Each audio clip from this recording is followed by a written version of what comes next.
Hi, my name is Elijah, and welcome to my podcast, Songwriting for Songwriters.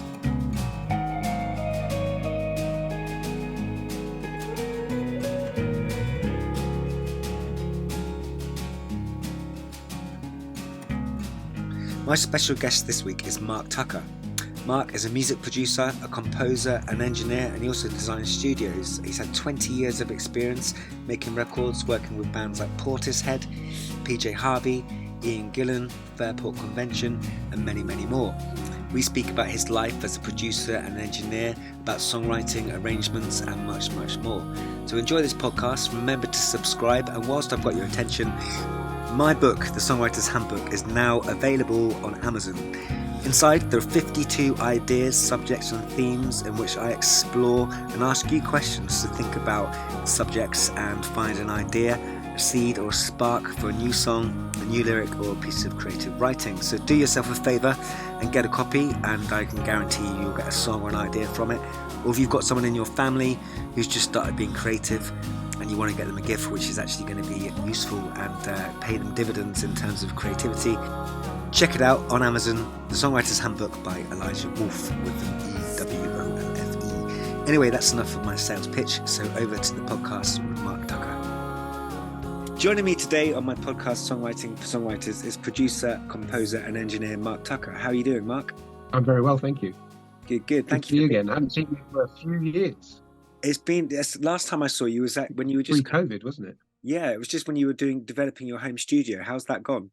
Well, it's been an interesting 4 years, shall we say. Had a lot of I lost three of my members of my family before lockdown, and then we hit lockdown, and it was a kind of wipeout period for me. So lockdown was very surreal, and the last 2 years have really been a case of coming out of that succinctly, with the music business picking up again, because there were good 2.5 years there that the music business was seriously affected.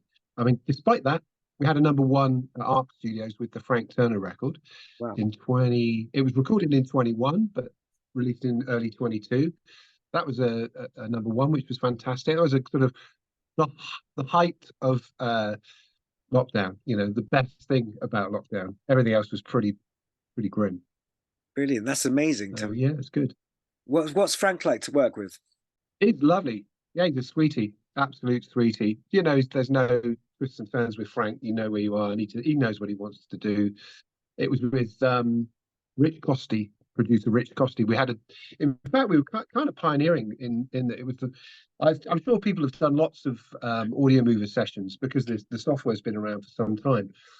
But it was we got a first with Pensado's Place, with Rich Costy announcing that he's been working. He couldn't say anything about the studio or the artist because it was, there was pre-release and they lock it all down. But he's on Pensado's Place on his interview talking about his experience working at Arc, which was lovely because it was kind of pioneering for him, certainly. And he was saying how good it was to do. So he's on his iPad in the control room every day at 12 o'clock. He's in Vermont, I think it was, with his G series studio. So we had matching consoles. So we're streaming high res to his place in Vermont. And it worked. It's surprising. And a lot of work that I do now is done through audio viewers. Wow. Two-way stuff. It's not just like one-way stream for monitoring. That's amazing. Yeah. It's a bit clunky. I'm not that keen on the software.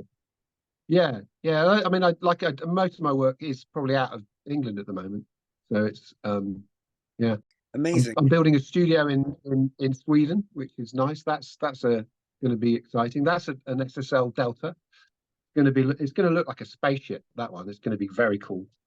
So. You create and manage studios as well as being a composer and producer. Then it's something that you kind of design them. Yeah, well, I kind of got into it. I didn't get into it in a hurry. Like, it took me 25 years to really kind of think, oh, fuck it, I can do this. You know, it's like, and it's a non-linear thing. You've got to know the maths, you've got to know the science as a basis. But then depending on the room, it's like you have to throw all that away and go into like things like they call alpha infinity, which is like using the building to treat the acoustics, which most studios, if you're talking about an existing building, there are inner things in there that are going to be problematic. Anyway, my first experience with a big name acoustic company, that was at Presshouse, which you know, just a barn basically that we built a wall and had an upstairs, downstairs kind of kitchen room, live room upstairs. You remember it? Yeah. And we had like we started out with a DDAD, I think, and then we went through like a AMEC Hendrix, which was nice, and then we went to MTA, Malcolm Toft. So we had three different desks over. I mean, it was 22 years that I was there. So it was really after I left Presshouse, and we made some great records at Presshouse. There's a legacy there, which is, you know, I'm very proud of, even though it's not in the. You Google it, it's like you have to hunt very hard to find reference to Presshouse Studio. But we had #1 records, you know, it was like, and international records as well. So that was fun. Portishead and Beth Gibbons and yeah, Ian Gillan, all kinds of interesting bands. It was a different scene then, even though the 80s was a declining market. That was when all the record companies started to diminish. So it's been a challenge. But it was after Presshouse, I suddenly thought, in fact, somebody asked me to build a studio for them. And I went ahead and did it and kind of enjoyed that process. I don't go looking for the work, but I got another call a number of years later to do ARC. And that was a kind of, it was like a culmination of all of the things that I'd learned about acoustics and studios. And I took a slightly brave approach to it and using limp mass. So it was like tuned, lead lined, lead faced, airtight boxes that are tuned to specific frequencies. Wow. And then obvious basic trapping using rock wool and fiberglass and stuff like that, all your kind of traditional stuff. But when we did it, it was like the guy from Adam came in to commission the monitors, and he was like, "This is really good." It was like, "This is the best sounding Adam," and we had two people say that this is the best sounding Adam room I've ever heard. Wow. So yeah, he was like blown away with it, and I was a bit kind of like, "Oh well." You know, I knew the curve of the room. I knew the you know, the frequency response of the room, and it's pretty damn accurate. It's like well within the highest of standards, but it is pretty impressive if you ever are around to hear it. The hip hop guys love it because the sub in there is just like tight and really impressive, and you can monitor quite loud, and it's not. Well, some people find it overwhelming, but it's like it doesn't hurt your ears. It's one of those kind of very open sounds. So yeah, I think. Sorry, go on.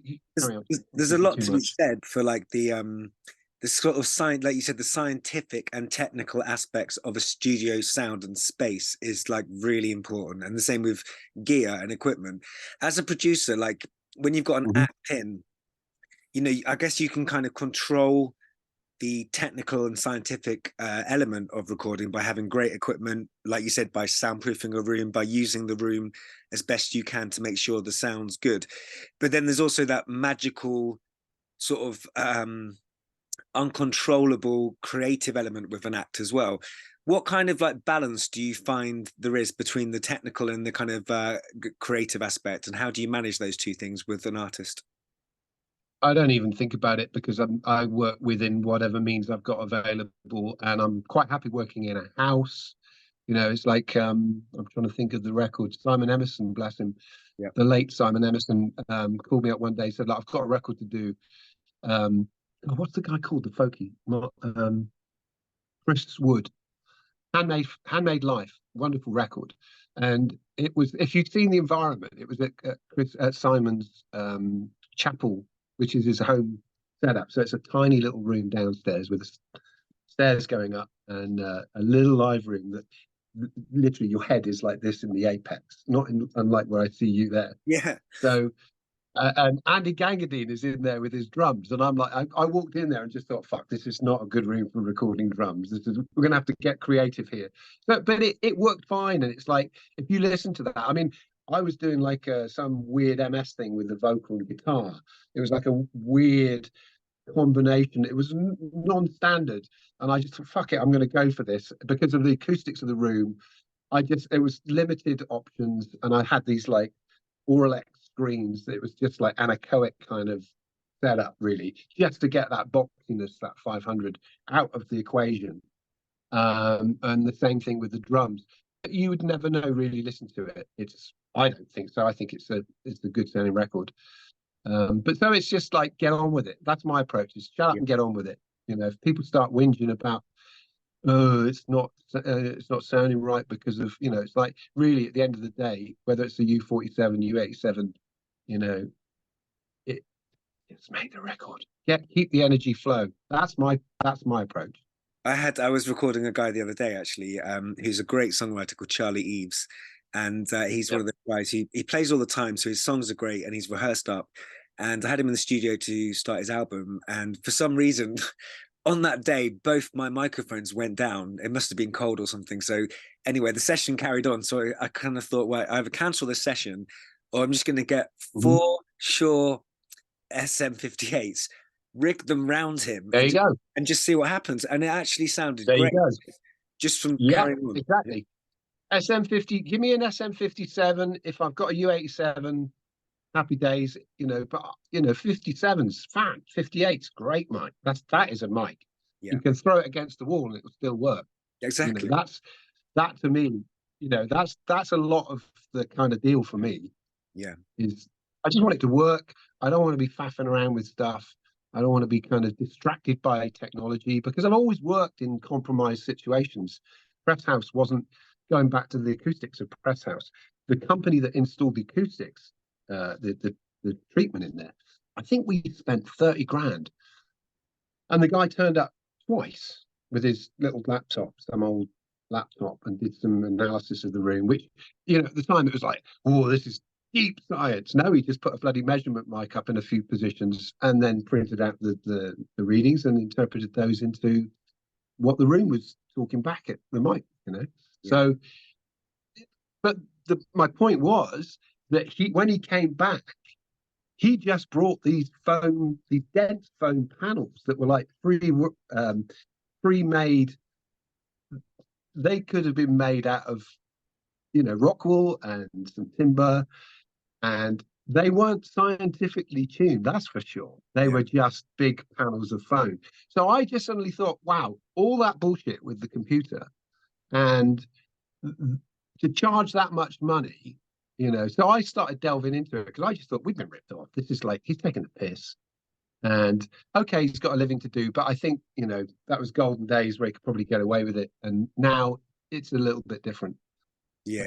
As are many things. So it was an interesting learning curve. And then I've literally just done it as a, you know, somebody asked me, I don't go looking for it. Like I say, it's something that I enjoy doing. I enjoy the challenge of this kind of,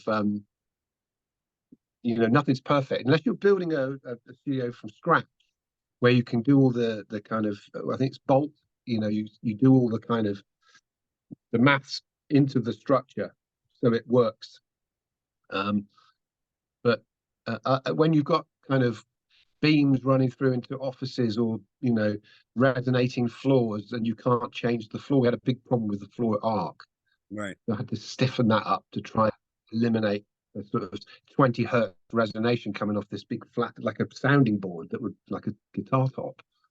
But I like that challenge, you know, and I like the kind of coming up creatively with some alternative way of thinking about sound, edge diffusers and that kind of thing. There's a lot of controversy in acoustics. You know, if you pick the top 5 acousticians in the world, they're always bickering at each other about what is best and what works best. And it's like, just get on with it. Again, it's the same thing. You know, the room either sounds good or it doesn't.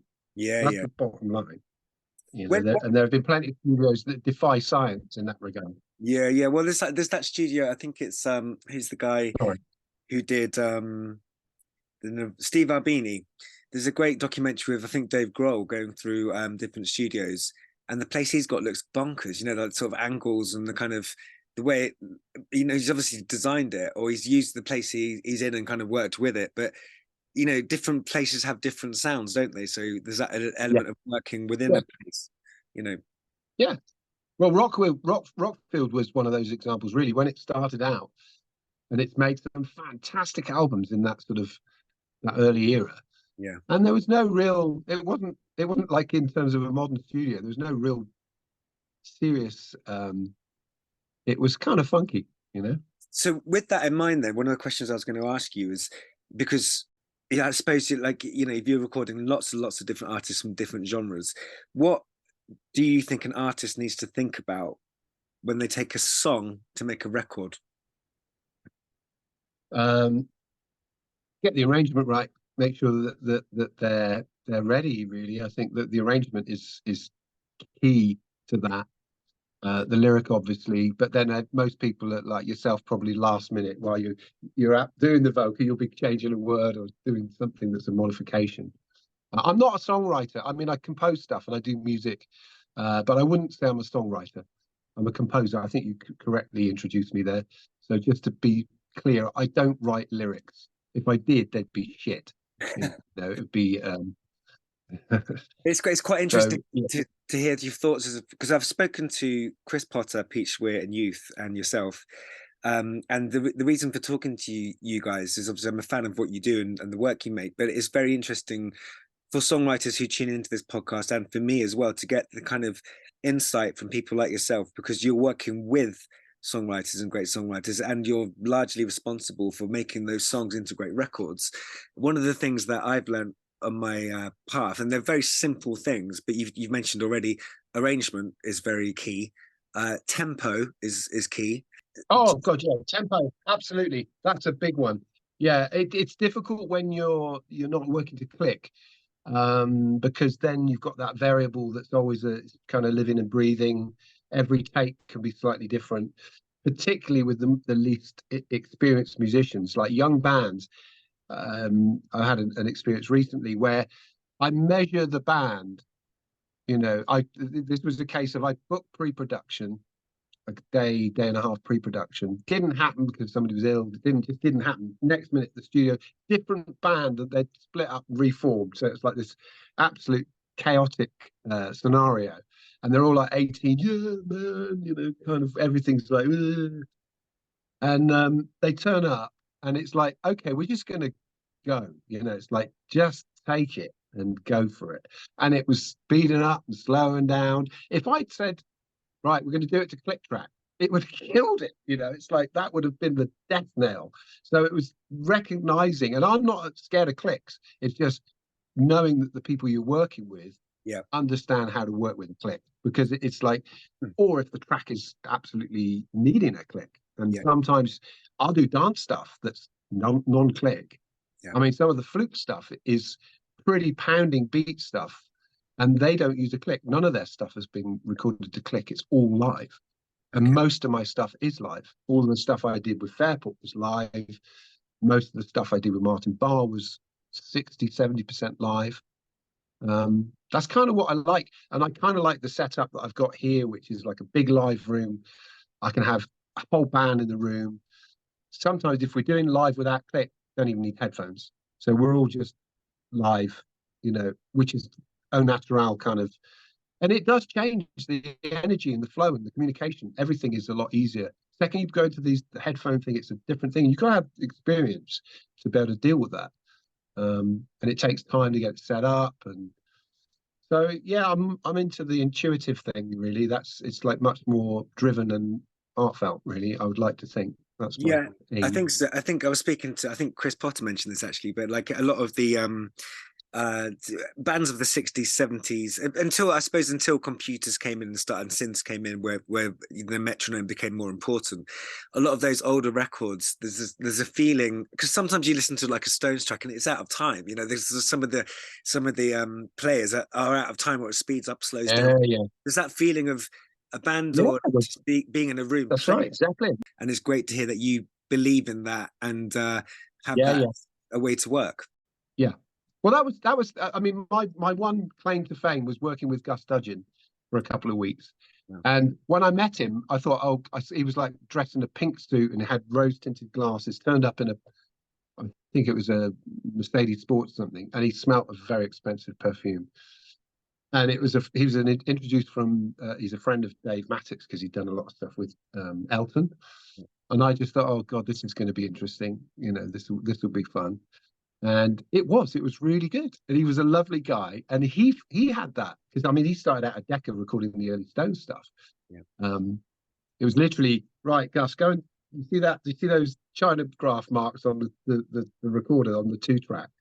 Don't let the needles go over that mark. He told me this story, and it's like, wow, that's the Rolling Stones, you know. It's like, so anyway, yeah, he was great, and he had that very, you know, it's just like get on with it and enjoy it. He was a dream to work with.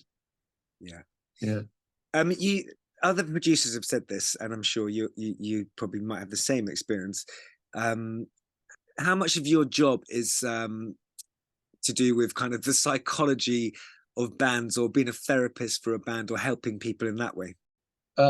People tell me that that's what I'm good at. I get people saying you kind of did stuff there that I, you know, was really kind of, they noticed, but I don't tend to think.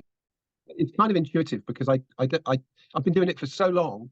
I don't really think about that. It's a very intuitive process. So I'm probably aware that people are more difficult if somebody's a difficult personality. You know, there's some ego flying that's just sort of making everybody slow to move. That's quite hard. And yeah, I would then go into psychology or even removal. Yeah, yeah. You know, but generally, 99% of the sessions that I've worked on, people are fantastic, and there's never a problem. And I think I'm blessed with a lot of the people that I work with. They're doing it for real. They're working live acts on the festival circuit, and yeah, I mean everybody's lovely. You know, I've had like 2 people that I've just had a real problem with, 3 maybe, but it's like, and that was sort of ugly stuff. You know, it was like not good. But that out of how many thousand others, that's a pretty good ratio. So no, working musos, you can't be dysfunctional or a problem because you can't survive. You know, people won't tolerate it. So it's like most of them are excellent. Excellent. You mentioned something a little bit earlier on, which was quite interesting. If you don't mind just delving into this for a second, but you mentioned that, like, you know, you've obviously had some personal stuff going on with family members and stuff, but it doesn't often get talked about, where, you know, because we're in a creative environment where we have to either perform, entertain, or be creative. That's okay on a good day. If you're feeling kind of great and everything's going well, that's great. But if you have to turn that on when things aren't so good or are challenging, you still have to find that spark and that kind of that thing. So how do you kind of what advice? Well, how do you manage that? yeah, and I've had days where I've been struggling for whatever reason. Probably the worst example would be a hangover. But I think psychologically, if I'm, you know, low, going into work is like a savior in that sense. It's like that's the one place. And because I'm very much in that spontaneous kind of flow of things, that's the headspace where time is kind of, you know, not a factor. You know, it's like, oh, where did the time go? So it really, you're removing yourself from that experience. I remember on the Chris Wood, funny enough, another Chris Wood story with Simon. Simon wasn't in the room very much, but Chris, if you look at the songs on that record, I was bursting into tears.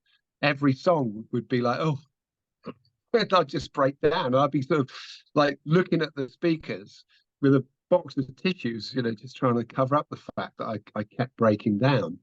But that wasn't a problem, other than, you know, my keyboard was maybe a little bit soggy.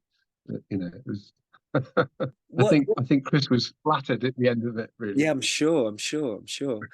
What do you see your role as a producer then, in terms of, because different producers have different ways of thinking about their roles and making records. So how would you describe your role? It depends on the job massively, the brief and the artist and the job. So I'm always measuring the job do I want to do it? Because I turned down quite a lot of work just on the basis that I don't want to do it. I don't want to put myself into a position that I'm not going to do them a favor and do good work, but also, you know, I don't want to be in a stressful situation. So, you know, I don't want to stress myself. Managing stress in the role of a producer. I mean, it's often producers are probably over 50 years old anyway. I mean, most of the top guys are like mature, and I'm well mature, and it's yeah, it's that thing of you learn to manage that process. So it being like Rich Costey, his working day was 6-8 hours. I think most people that have made enough records, and I'm probably up to like 200 and some odd, 200 must be between 200 and 250 albums.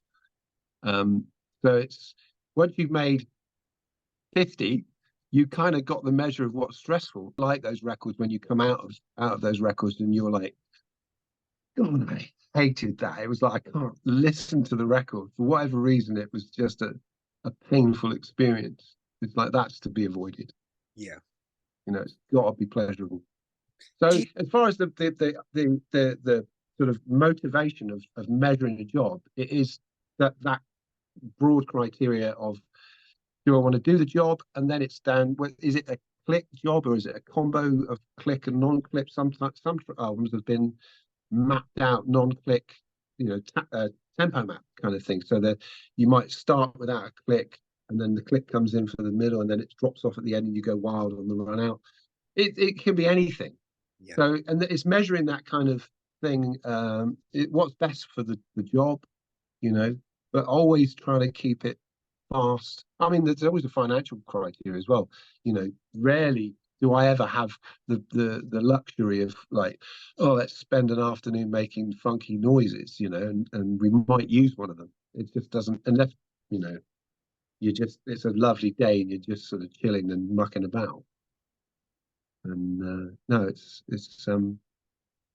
yeah, you know. Yeah, having worked with lots of different songwriters, again from different genres, do you think there's like a common link between songwriters? Do you think there's something which is they all share, or some kind of yeah, they're all egotistical and fucking pain in the ass. No, they are of a type, you know, because they're like poets, you know. That's how I'd liken them. They're poets, and they can be a bit, you know, precious. Yeah. The folk world is interesting, you know, when you've got songs that have got like 25 verses, and you say maybe we should cut the song down from 14 minutes, which is prog kind of proportions, to maybe 5.5, and it means losing, you know, 4 verses, and they're like, oh my God, you know, it's like I can't be doing with it personally. It's like that I find kind of like the attention span. Yeah, it's from the sublime to the ridiculous in terms of the pop 2.5 to prog rock. Yeah, which is indulgent, but fun like on another level. It's like it can be, not always, you know. Who are your favorite songwriters yourself? What songwriters do you love? Peter Gabriel. I think his new stuff is just as good as anything he's ever done. And I think he's as great an artist as a composer as he is a songwriter. You know, some of like the Last Rites of Christ, the Passion album. That's some amazing. of that is so evocative. Yeah. I love John Martin. I'm a kind of bit of a hark back to the 70s. That's what I grew up listening to. All those like the Doors and stuff like that. So it's you know, but yeah, Peter Gabriel just does it every time for me, and you know, he's still doing it. In fact, he's as good now as he ever was.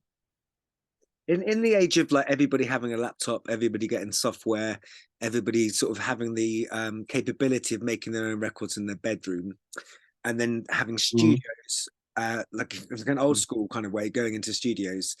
You know, I like working in studios and with producers because I really think that there's delegation's important in making a record, and having people there that have their own skills, which is separate from being an Mhm. artist and a producer and an engineer, is, to me, it's stressful. Absolutely. Yeah. Yeah.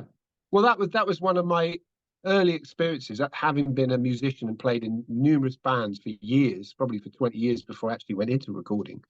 Um, it was that thing of my band, I've got a studio. It was like early Presshouse days. My band, I've got a studio. I'm going to produce my band. It's like that experience of, and I think you'll relate to this because I think we had conversation about this when we last spoke. But that thing of embarking into something highly creative and quite taxing, and realizing I was engineering, I was producing and playing. Yeah. You can't do it. It just doesn't work. And all those records, and I the guy that mentored me, Brad Davis, a New York engineer and producer, he taught me an awful lot about. He came from that. What was the A&R Studios in New York, which was like a soundtrack studio. Phil Ramone. Yeah. You'd have an arranger. You might even have two arrangers because there'd be an arranger for the horn section and strings, and then there'd be the kind of the ensemble kind of arranger, and then there'd be two or three engineers, and the producer. So it's this stacked delegation of roles within all of those great records that and soundtracks, that there were two takes. It was like they had to be on it to kind of deliver. There was a time constraint. Two takes. You've got an afternoon slot for the whole movie soundtrack. And I love all that. That was my. I mean, I started out with jingles with Brad. We had a jingle company, and we'd be going to London or wherever, and we'd hire singers and horn sections and all drummers, and But we'd go in a day. We'd do like 2 or 3 sessions, and with a trolley of 2-inch tapes and a file of recall sheets, and it was just a nightmare. But yeah, it was that chop them out kind of mentality. It was like, really, you couldn't fuck it up. You couldn't, if you missed something. And that was what Brad taught me. He gave me a great foundation. It was like, keep your pencil sharp. You've got to be ahead of me. That's your job as an assistant, is be ahead of me, think ahead of me. Yeah. And it did me, you never sort of asked about with microphones. You had to go, right, we're going to use omnis, or you're going to, and commit. It was all about committing. Everything. Your decision making was the equipment, everything was committal. The mixing was committal. We pre-automation. I mean, yeah, we did some SSL mixes and stuff, but back 25 years ago, most of it was hands-on, and you'd be like taping 4 faders together with a pencil so that you could do on the groups or something. It's like little thin slithers of masking tape with like tiny little black markers on, and then a huge crib sheet where you had to perform, and there'd be 4 people in the control room, trying to write these. Everybody's got their crib sheet and the time, and then the time would shift on the tape machine. So every time you rewind, you'd lose 3 seconds on the cue point. So you'd always be having to listen. You might have you'd be looking at the remote with the time display, but it could be 5 seconds out. So you couldn't just go 5 seconds is my cue. It was like you had to listen. Yeah. And it was very much a different world. The whole thing of computers, and having grown through that, and it fucked me up when I bought Soundscapes as a hard disk system whenever it was that it first came out, mid 90s, maybe late 90s, maybe 2000. I can't remember now. But I lost 7 years to that transition. Yeah. And I did the same thing because I went from Soundscapes and I was like, do I go to Pro Tools? And at that point, I just didn't like Pro Tools. And I went to Logic, which was kind of a bad decision.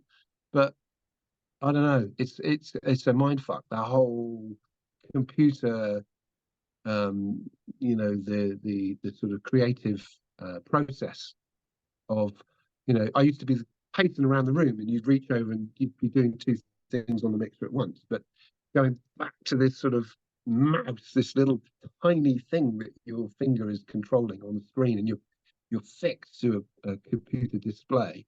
Yeah. It's all very it's not conducive. It's not conducive to music. And I talk a lot about this, young people that come out only knowing computers, and that you've got this amazing computer with everything available. it's like, that's an amazing perspective. But, you know, and without wanting to sound like a grumpy old bastard, it's, you know, when you've sat next to a tape machine, there's a tape pot for a year and a half before you're actually allowed to do anything creative. And then you go into the kind of that whole process of the recording process. Most of it isn't like, yeah, do it again, edit for about 5 hours, you know, which is largely a lot of stuff now is that sort of throw it down, edit it. You know, I'm guilty as charged. Yeah. But it's like there's a different perspective if you understand that core creative process and chemistry, which I like to think I do. I think something's gained and something's lost, isn't it? Yeah, exactly. I mean, it's wonderful. The thought of going back to it is an absolute nightmare. You know, literally. You know, tonight, control, like save, right? Come back tomorrow morning. It sounds exactly the same. Yeah. The thought of going back and spooling up, you know, how many reels, and then having to clean the machine, line the machine up, you know, recall something, all the photographs. I mean, just having photographs of the desk and the outboard was like the amazing progress. Before that, it was longhand, and you'd have to work in the studio for like an hour after the session or 2 hours to do all your paperwork, like doing accountancy. Mark, a couple more questions for you, and thank you for your time. But we spoke a bit earlier about songwriters or artists being ready to record and things they could do in terms of arrangement. But just in the context of all your experience of working with different songwriters, what advice would you give songwriters? Not be precious and work quickly. Don't record your ideas. When you've got an idea, keep that idea in your head and work it in your head before you actually put it down, and try and distill everything into a kind of, you know, I think the working quickly is a good thing. Get your idea down as quickly as you can, even if it's just like a verse idea. You know, if it's just a verse, just, you know, if you've got that kind of frame thing, just get it down. Don't. A lot of people are like, they'll go over and over and over and over and over and over and over. They'll listen to it like 60 times, and it's like 4 chords, you know, 24 bars, and it's like, oh, listen to it a million times. And I seriously think you're better off if you put the idea down, and then, or if it will work it in your mind before you put it down. Yeah. Awesome. What's working, what's not. It's like a mix, you know. You can work on a mix for 15 hours and think, yeah, I'm getting it. And then you listen in the morning, it's like, oh, this is shit. I've just wasted a whole day, you know. That's great, because what you're saying there really is like, be a songwriter, do the work, put it in your head, do the actual work as a songwriter, which is great, you know. So I think to be able to visualize music and to train your internal ear is a big thing, which I think that's helped me with production a lot, where it's, you know, it's a very connected emotion. Yeah. Okay, my final question, Mike. If you could have been, well, it's 2 questions actually. If you could have worked on any record that you didn't work on, what record would you love to have worked on? Oh, that's a bloody question, isn't it? Wow, probably I don't know. Black and Blue, the Rolling Stones. Nice. That would be very interesting. Yes. And final question: if there's anybody you haven't worked with yet, or maybe they're not here anymore on this planet, but who would you love to work with, or who would you have loved to work with? Miles Davis. I don't know. Bob Dylan. You know, John Martin. Tantalizing situation where this was back in Presshouse days, and I worked with John's band. All of his band I know very well, and have made numerous records in various formats. And I was like saying to Spen, I was like, Spen, I want to record John. This was like Anne era. I don't know if you know that album. He was kind of on the tailing off at that point, but it's still a good record. But it's like Spen would say, you don't want to work with John. You just don't want to work with John. You know, he knew what the process was like.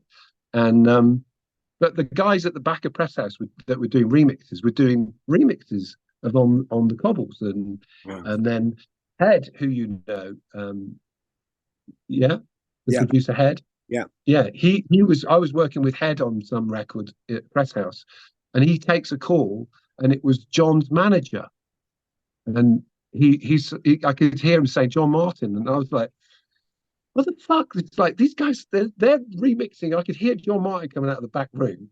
Head's talking to John Martin's manager. It's like I know his band really well, and it's like, no, I want the job. Why aren't I getting the job?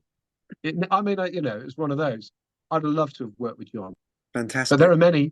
There are many. Yeah. Well, John Martin is a great choice. Great choice. And this is a difficult question, but and it's going to change every day. Do you have like a favorite song? Oh, no, I don't, because it's like my favorite top 10 changes every day. Yeah, sure. You know, it's like it's one of those. You ask me next week, it'll be different, and you know, it could be current, it could be like really eclectic, or you know, old. So yeah, it's Ever yeah, changing. that's a no, never changing. Yeah, and it's moods as well. It's like it's a bit like you know, how you feel when you want to listen to music. You might want to listen to some disco or some funk, Yeah. or you might want to listen to John Martin or Yeah. Nick Drake or something. You know, so it's all about mood and how much coffee you've drunk and how late it is or early. You know, it's that kind of thing. Brilliant. Mark, thank you so much for your time today. Really appreciate talking to you and hearing your insights and experience. And thank you very much. Great stuff. Thank you very much.